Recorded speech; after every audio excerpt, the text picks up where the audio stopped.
So this is quite a gathering we have. It's one of the largest Monster Squad reunions yet.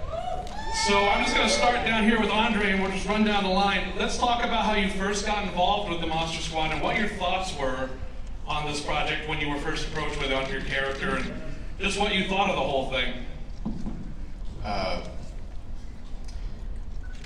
Good afternoon. Right into it. Well, you know, it's everybody always asks how do you get involved with it, and it was really just the normal kind of casting audition, you know, type of scenario. You called up, said, hey, you've been requested to read for this movie. You don't know anything about it. You get kind of some of the script, and you go in and read, and then you get a call back and screen test, and it just went from there. And then, of course, my auditioning process for this movie was interesting because I didn't originally read for the role of Sean. So I originally read for the role of Rudy, and they obviously went, no. Totally not cool enough.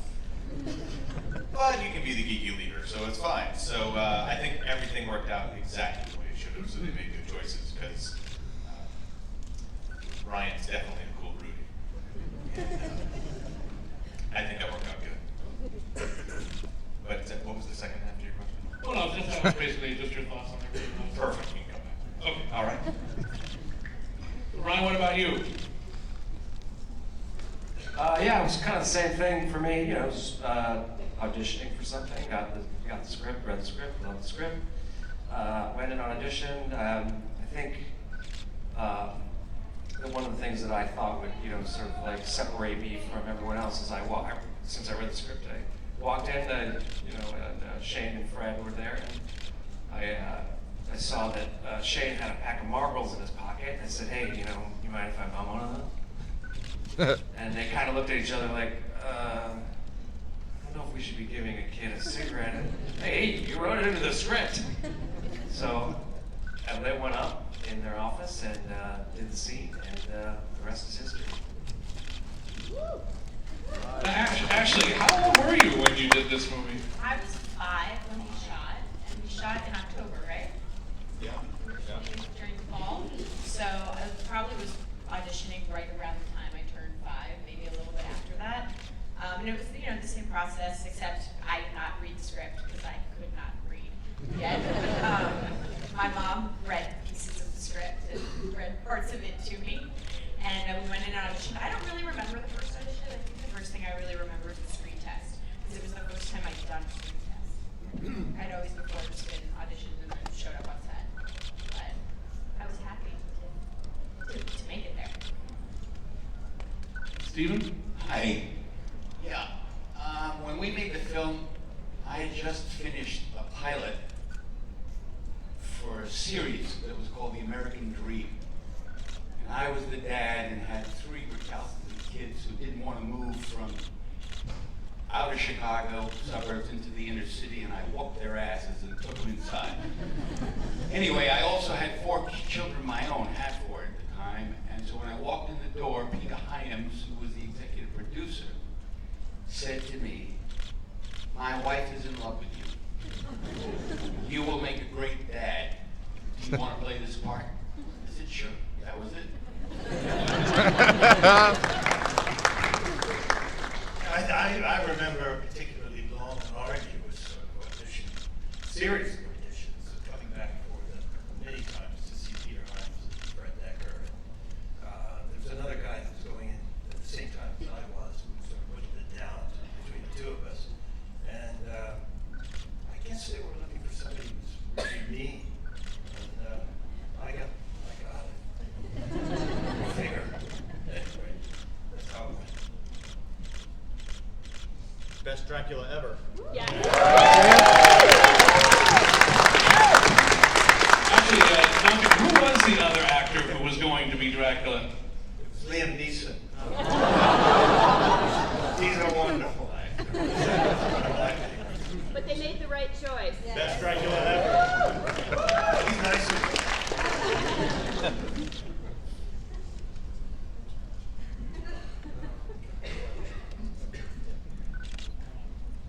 I didn't audition. No lines. I growled and kind of ran around in the room and made a fool of myself. And, but I got auditioned through a local drag league that they had at the time called Drama. And they had gone through a whole series of trying to find the Wolfman and Long Beach. I'm not going to tell you that, but and that's how we got it. We got through the local rag paper, and it was a very small part. It said non-union extras were just pretty low on the level of acting. So went in there, did that role, and I found out later that it was a pretty decent part of the movie. Mike? Okay. My friend, okay, I've always been like really super skinny.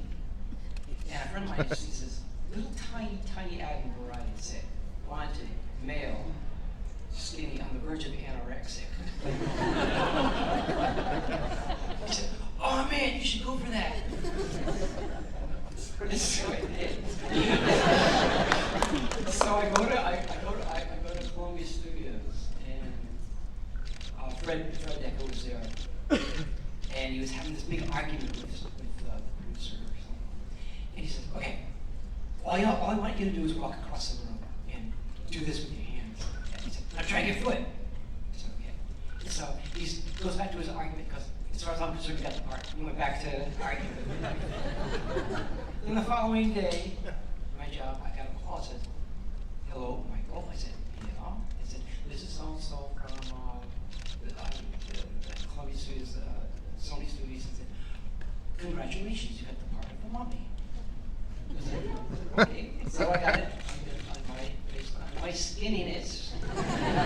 And the rest is history. I fell into monsters. So, yay for skinny people.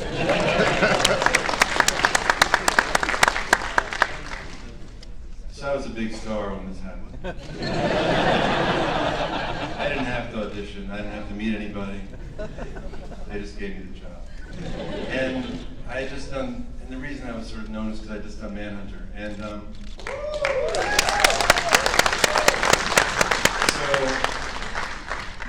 I get all these offers to play all these like terrible people, which is sort of like me. But there was this movie called Near Dark. Does anybody know Near Dark? Yeah. Well, I didn't mean Near Dark. But she, Catherine Bigelow, like begged me and followed me around and called me at home and all that shit. And I just read the two scripts and thought, this is really sweet. And I just played this awful guy. So I did this, which was really proved to be like a great decision. That's it.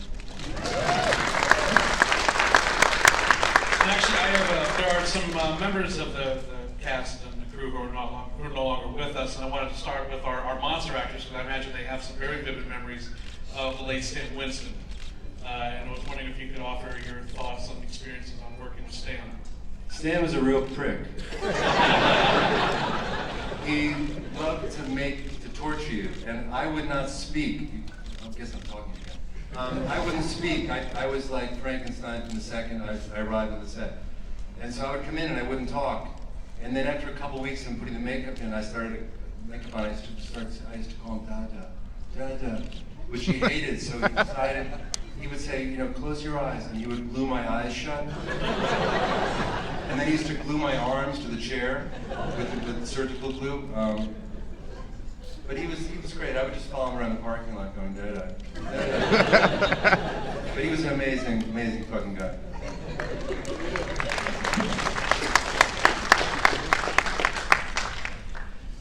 Okay, yeah, when I was the mummy, it's like I had to do certain movements with my shoulder and arms and everything, and it's like, they said, no, put some more bandage on. So then I get on the set and do the scene. He'd be in the background like, and I shoot the scene, it's like, and when I see the smile come across his face, it's like, yeah, I did it.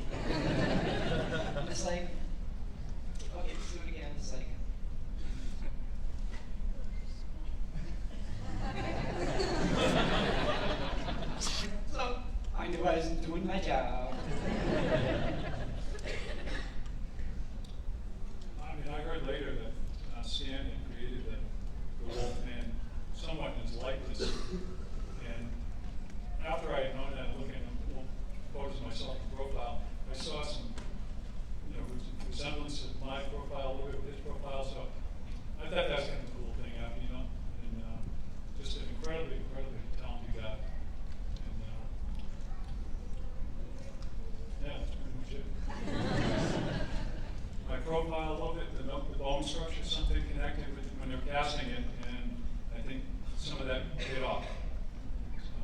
So, Yeah, one of the wonderful things that came out of the picture for me was that Stan and I got to be good friends, and we, carried on. Our wives got to be good friends, and we carried on after the film that way. And he was a wonderful artist and a great guy, and also a brilliant torturer. I agree with you, Thomas. The eye thing with the contacts. Stan took great pleasure in doing it personally. Taking the position of a makeup artist and doing that every time I had to go on. But he never actually looked at himself as being an artist. I paint and I sculpt and I do a lot of different things in visual arts. And he would always say, well, you're a real artist, I'm not. I said, no, I mean, look at the stuff that you do. There's a 30-foot Tyrannosaurus Rex in your studio that you designed and worked on, and right down to the details of the scales on the flesh and everything. It's absolutely beautiful. I said, you are an artist. And it's the one thing that we can all walk away with and remember dear Stan for what he gave us. Brilliant works of art. I have one other thing there. The last day we shot, we didn't finish and they had to shoot, we had to go one extra day, and they didn't have any more appliances to put my makeup on again. So being the good guy I am, I said, I'll just wear it home and come back tomorrow and you can add the wig and stuff. So I did that, I slept in the thing, we drove around, and then I came back and I did the whole last day, and then when they started to take the makeup off, what they didn't sort of realize was that when you have that sort of pressure pulling on your face, it pulls the outer layer of your skin off. So as they took off the appliances, I had these huge blisters hanging off my face. And the makeup guys freaked out and went out and got Stan. And they said, Stan, what are we going to do? I mean, look at him. And Stan walked over and grabbed the things and spread them off my face. And threw them on the floor and said, he's okay.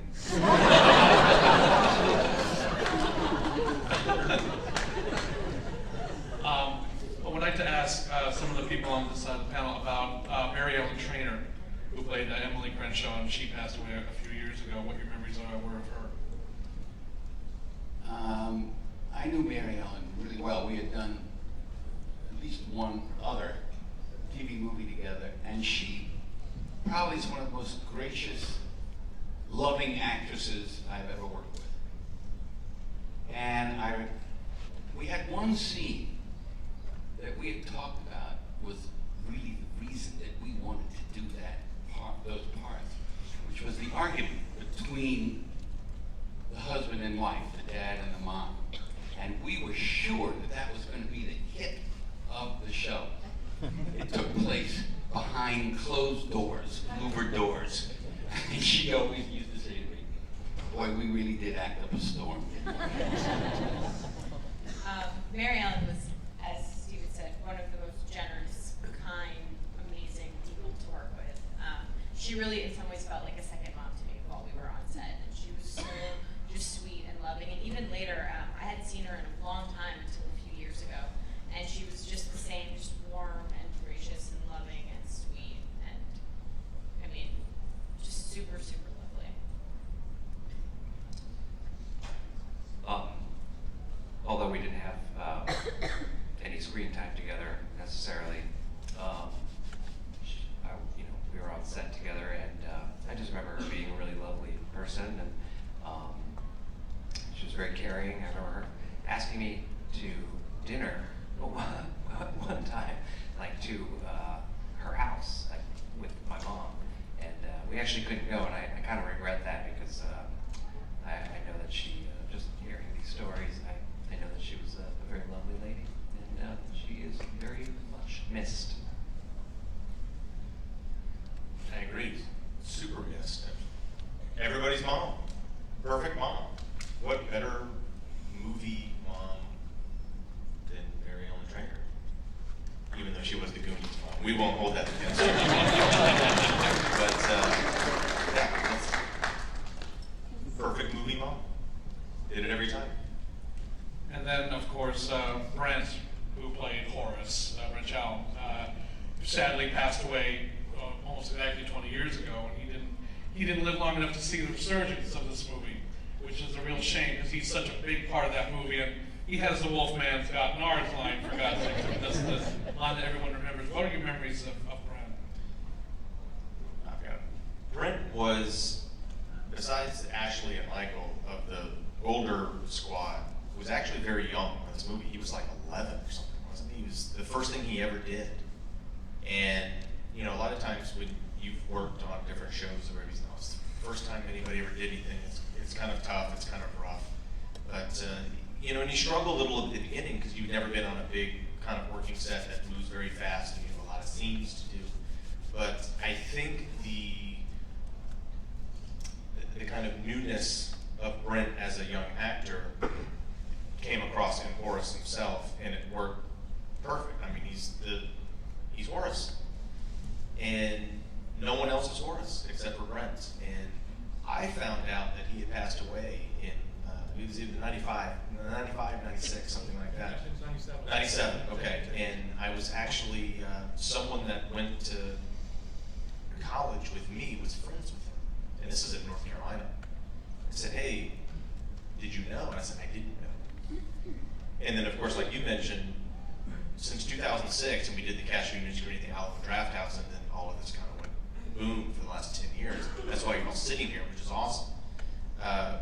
That's the one thing we always kind of mention as the, you know, kind of the gang is the fans would have loved to meet Brent, and he would have killed it at stuff like this.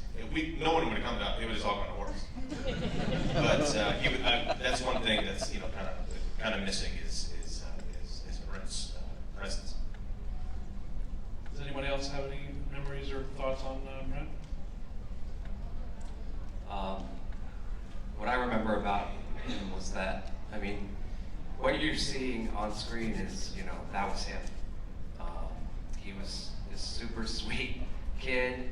One of my fondest memories of him is that he sort of, you know, took to me in a way that was almost exactly like our characters, you know, like in the film, I sort of saved him from these bullies, and, you know, because of that, on the set, he would kind of follow me around and look up to me, and I thought that was really sweet. I tried to, hey, get away from me, kid, get out of me.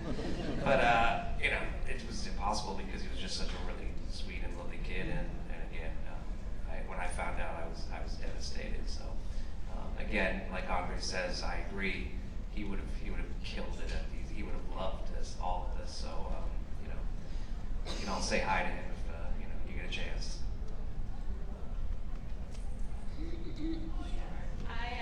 I didn't have a lot of screen time with Brent or a ton of time with him around the set, but I always felt really kind of like this weird special kinship with him because we were sort of the two most outcasts of the outcasts.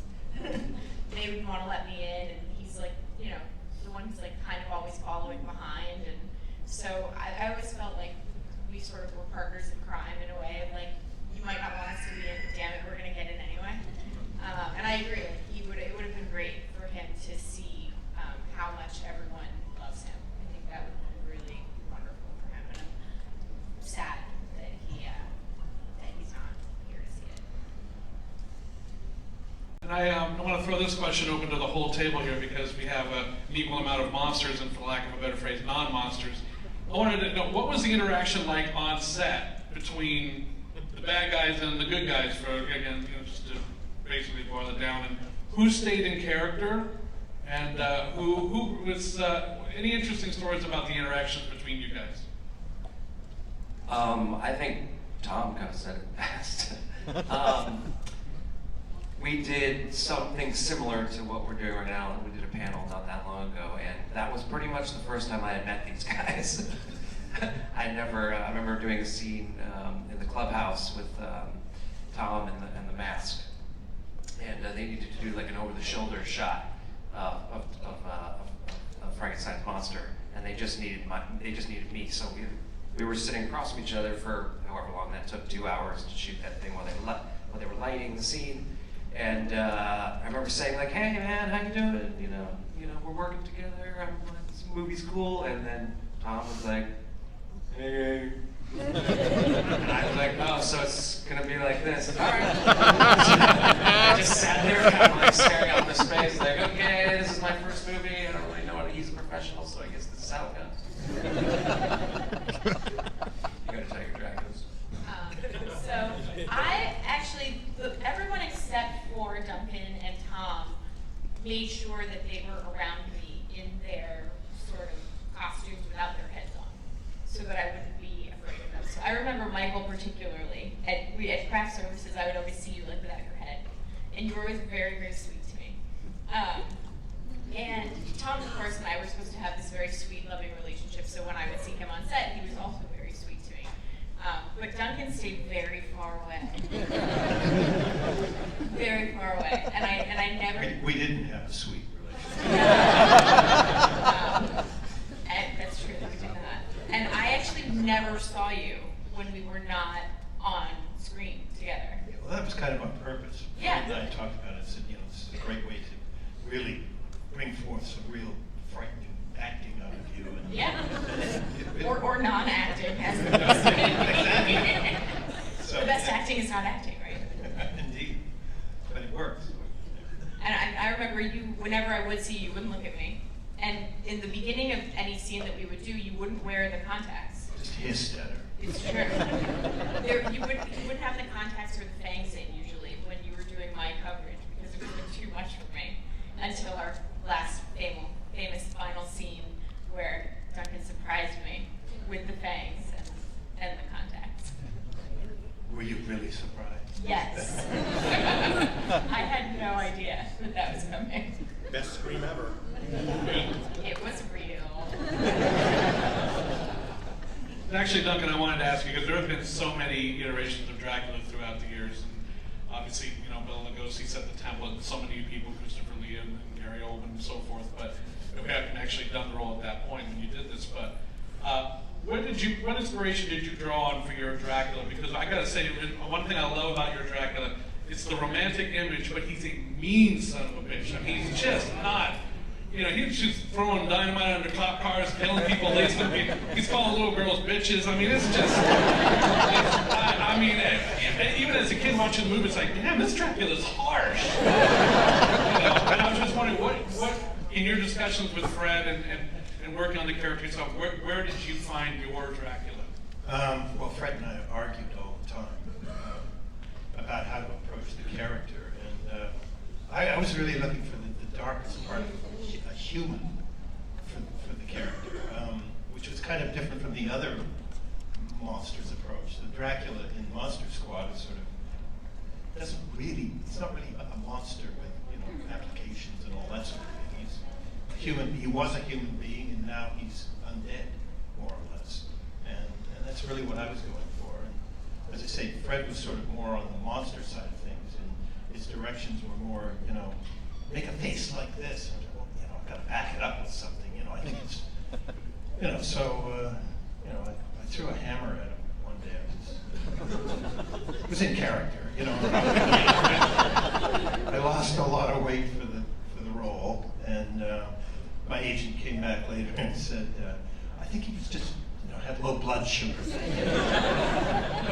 But I was just really reaching for the most psychotic, sociopathic individual I could come up with, and it was sort of predated all the Tony Hopkins, Silence of the Lambs type of guy, and that's what I was looking for. And then I have to say, producing the DVD was a real privilege, and probably my favorite individual part was that Tom Noonan graciously allowed us to use an on-set interview that he did as Frankenstein. And when these crews come to film actors on the set of movies, it's like an Entertainment Tonight kind of thing. You ask questions about your character getting on the movie, but you're yourself. They're the person's interviewing the actor playing this part. Sometimes the actor happens to be in costume or makeup because they're on set. Tom was in full Frankenstein makeup, costume and everything on set, and the person interviewing him was Doug Llewellyn from the People's Court. And Tom did something very interesting. He wasn't Tom Noonan during the interview. he was Frankenstein, as if Frankenstein was simply an old Hollywood actor that looked like that. And I was just curious about your experience. How did you even come up with the idea to do that? And how did you stay in, because Doug never got on board with what you were doing. You never broke character the whole time. I guess it came from the very beginning when I first got the job that I didn't want any of the kids to ever see me out of makeup, and I never wanted them to sort of not believe that I actually was Frankenstein, and I sort of got into that and really did these. I love acting. It was just really fun doing that. And then when they said, we want you to do some press for the movie, and I said, well, I'm happy to do the press, but I will only do it if I'm in full makeup, and I'll be playing Frankenstein the movie star. Wasn't it? It just seemed like the right thing, and it was really, really fun. And also, I never got to talk during. I mean, I had like, I don't know, 10 lines. So this was a chance to actually have a long chat with this guy, and also Entertainment Tonight did like a 45-minute thing. It was just really fun to start to talk about this experience that I'd had on the movie as Frankenstein, and it was really like one of my favorite things I've ever done. Well, it was a brilliant improvisational exercise because you incorporated parts of Frankenstein's real history into the. It's like, well, I don't really get the girl. It was the one thing with the girl. I didn't know she couldn't swim. It was brilliant. I started in the business around 1930, 1931. And I did pretty good for a while. Worked. I was like a prize fighter, so that sort of came out. I don't know. I want to see a whole movie about this guy's life. This is just a regular actor that looks like Frankenstein. I'm not auditioning. No, you would just get the part. We're not going to force you. And then also I want to ask Michael and Carl about their experiences in the costumes, because those had to be extremely restrictive in terms of just the movement and being able to do a performance. What are your memories of having to work in those outfits? I'll have to tell you, everything I've done, this was like, it was kind of a breeze almost, because it's like my costume was like just, it was like muslin. It was a little lightweight.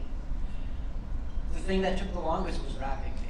And I didn't feel like all restricted or anything. I felt a little tight, but not, overly.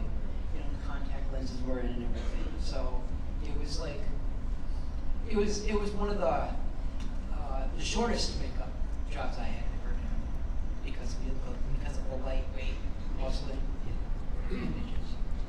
But this one night,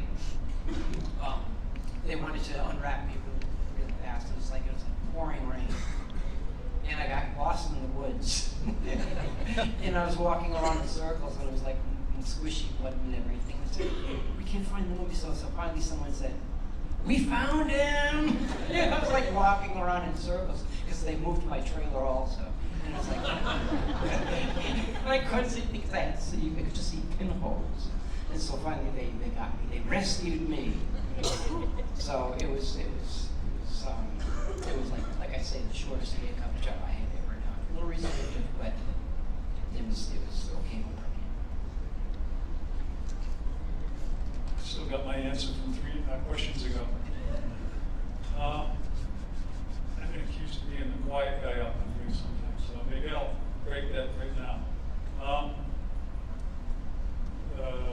My costume was incredibly hot. I didn't have to wear prosthetics. It was all like getting into a football uniform. But I used to sweat incredibly. And it wasn't any fun getting back into the costume every single night the next day, because it was always wet and clammy.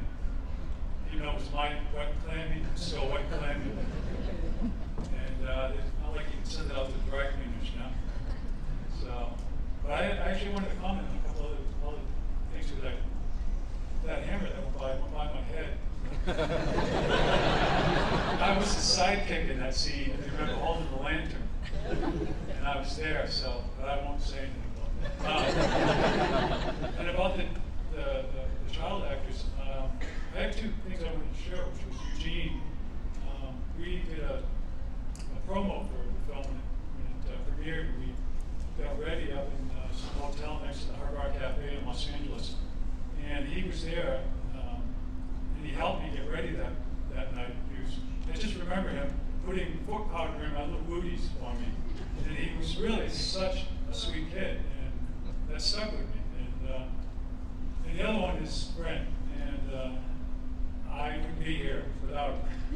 Because it's his line that makes, everybody come up to get my autograph.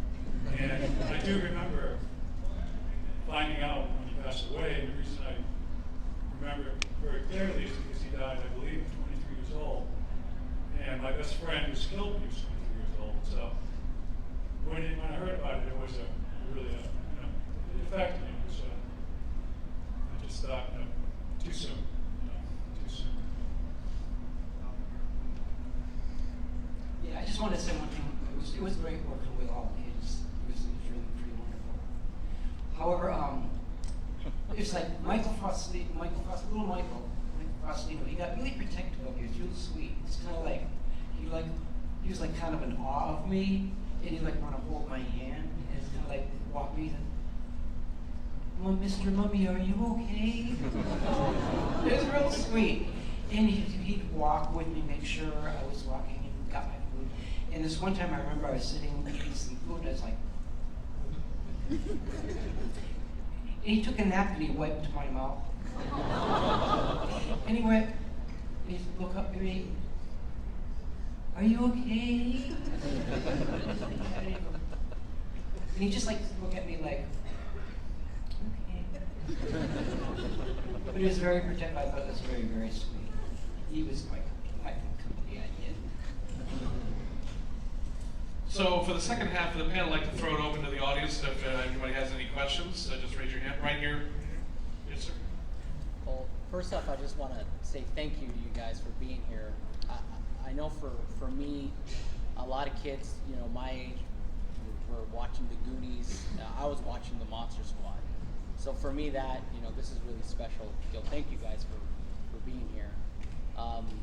Even though I really wanted to be like Rudy growing up, I was really more like Horace growing up.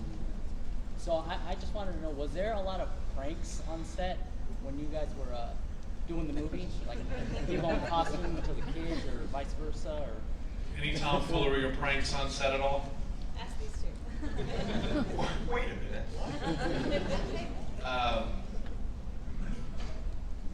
Like we were saying earlier, there wasn't a lot of interaction between the guys that were the monsters and us, except when we were really on set.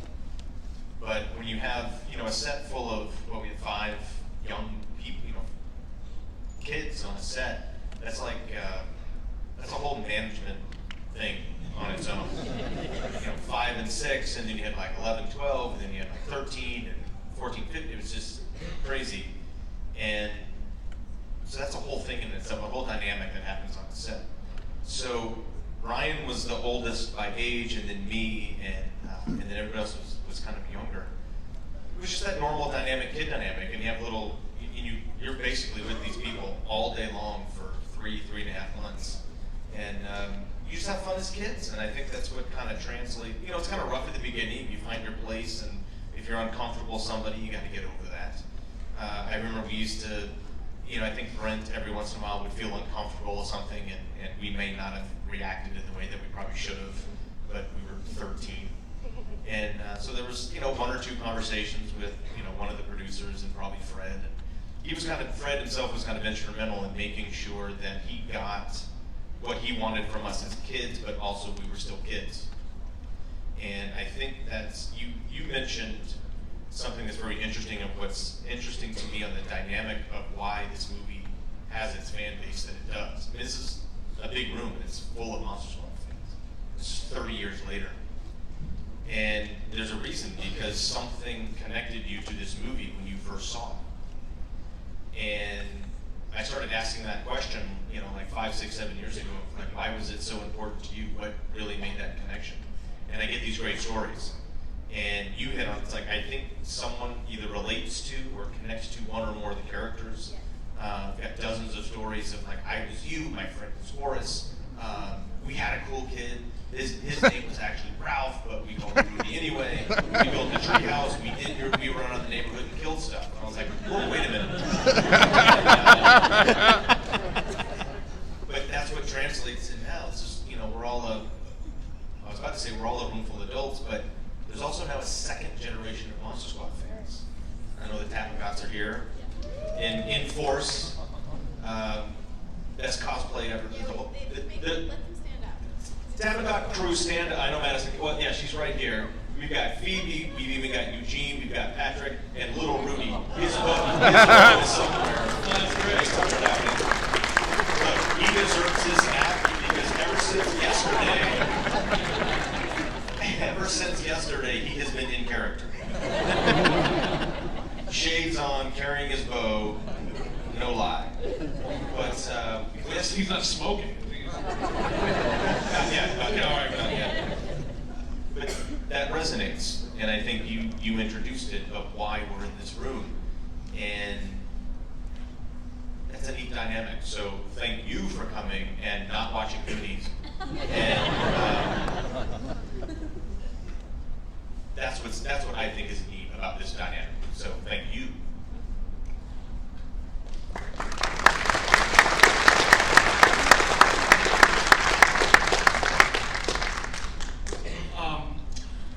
Wanted to also just ask about Fred Decker, because Fred, this was his second movie.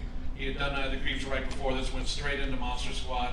And I've said this for years, I think he is tragically underrated as a director. I think he is a filmmaker of enormous talent. He just got some bad breaks because the 3 movies he did didn't come out the way they should have in terms of the marketing and the reception, but they've certainly endured. And I was just wondering, for the whole panel, your memories of working with Fred, the thing that stands out to you about him.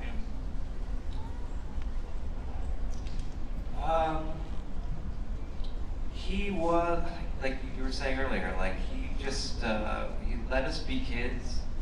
And what I remember, one of my fondest memories was at the first screening when right before I had ever seen the film. We were in the lobby of the theater, and he kind of, I was standing there, and he kind of came over and he leaned down to me and he just said, "You know what, man? I just want to say thank you. I just want to say thank you. You did your job, you stepped it up, and you were Rudy, and I couldn't have asked for anything more." So that's kind of always my go-to when I think about him. And you know, we're pretty good buds now. You know, I still like, you know, we still hang out and we like to reminisce and stuff. But I agree, the man needs to direct another film. So we'll see what happens. Yeah, I mean, I just remember Fred kind of being like a big kid, so it sort of felt like he was like the unnamed member of the squad, and that's what it felt like when he was on set. Like he was just sort of trying to have fun and trying to let us be kids, like the other 2 guys had said. And I'm sure he gave me a couple of line readings here or there, which maybe some of the older actors probably didn't appreciate, but as a 5-year-old, you don't know any better. You're just saying what they want you to say anyway, so it was fine for me. And yeah, I mean, I think he's definitely underrated as a director, and I'd love to see him be able to make something new. And hopefully that'll happen. You know, they're filming Predator right now. That's why he's not here yet. Yeah. So Shane Black back together again. yeah, well, they wrote it, and I think Shane's directing it. So I can't wait to see how that goes.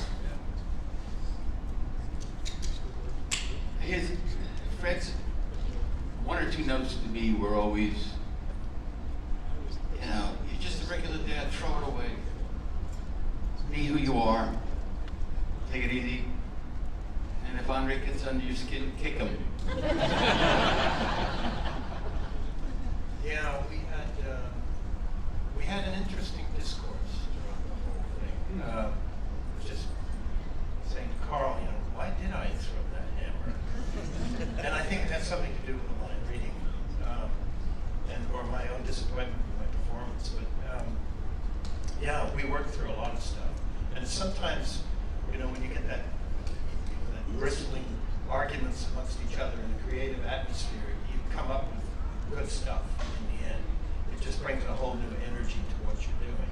And Fred and I definitely had that. The other thing about him was that I got the impression that he was one of the kids too. It was an early picture for him, and he was fairly inexperienced, but he had strong people around him. Peter Hyams was there, and he was very experienced and very helpful as well. And somehow, between the 3 of us, we managed to cobble together a decent performance out of Dracula, a passable one anyway, I think. But everybody had a great time. It was that kid atmosphere that really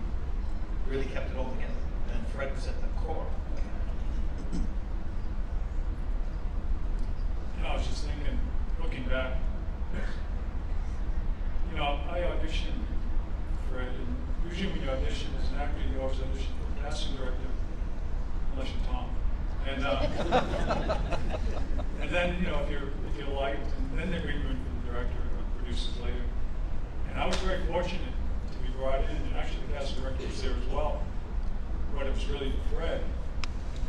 Looking back now, I was thinking, if Fred wasn't there, I would have never gotten the role, because I don't think I would have done what I had done if it wasn't for what Fred had asked me. And the enthusiasm that he had was just infectious. And I just kind of followed his lead. He was telling me, and I remember this clearly, he's like, you're in a room, you're locked up, the townspeople are coming to get you, they got torches, the doors are locked, try to get out. And that's what he gave me to go with him. And I don't remember, other than just going crazy and clawing at the walls. And the casting director was in one corner and Fred was behind the desk. The casting director was actually laughing. And I didn't know if she was laughing because she liked it or because she hated it. Because I was like, going to fool myself. And Fred kept encouraging, yeah, more of that, do that, more of that, more of that. And when I left, I either said, I either made a complete ass of myself or I nailed this thing. I did. Fred had incredible enthusiasm for what he was doing in this film. I had me a good time. when I auditioned for him, and like I didn't go through casting or anything, it's like I went directly to him and everything. And he said, you get this argument with this woman and everything, and he looked back at me. Okay, now walk on this door. It's like when he looked at me and he said, as far as I'm concerned, you got the part. And then his argument and everything. It was great. And he was like real positive, and he was like real supportive. I was like, yeah.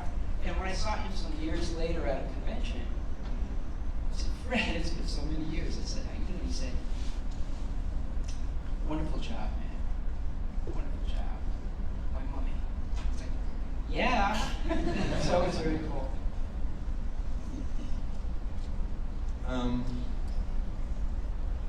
There's a scene at the end of the movie where Duncan's got Phoebe and he's going to kill her, or whatever he's going to do to her.